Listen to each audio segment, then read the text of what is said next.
এই যে আটা সিদ্ধ করতে নিয়েছি, একটু বেশি করেই সিদ্ধ করছি, কারণ রাতেও রুটি খাবো আর সকালের জন্য বেলে রাখবো।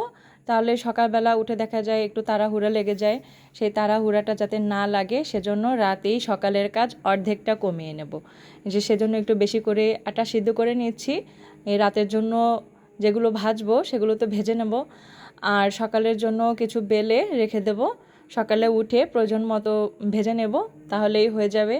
আর সকালবেলা উঠে প্রতিদিন এত তাড়াহুড়া লাগে, রুটি বানাও তারপর আবার ভাজি বানাও, প্রতিদিন এত তাড়াহুড়া করতে ভালো লাগে না। সেজন্য চেষ্টা করি মাঝে মাঝে রাত্রে সকালের জন্য কিছুটা হলেও কাজ কমিয়ে রাখতে, তাহলে সকালের কাজে প্রেশারটা একটু কমে যায়।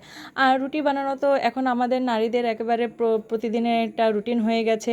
প্রতিদিন সকালবেলা উঠেই রুটি বানাও, রুটি বানাও, আবার রুটি কী দিয়ে খাওয়া হবে সেগুলো তৈরি করো।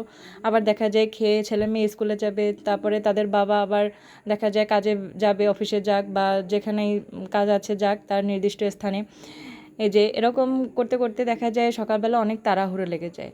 সেজন্য চেষ্টা করি সকালের কাজটা যাতে অর্ধেকটা কমে যায়, কারণ আমাদের মেয়েদের রাতেই মাথায় টেনশন ধরে, টেনশন থেকে যায় যে সকালবেলাও কখন উঠে নাস্তা বানাবো।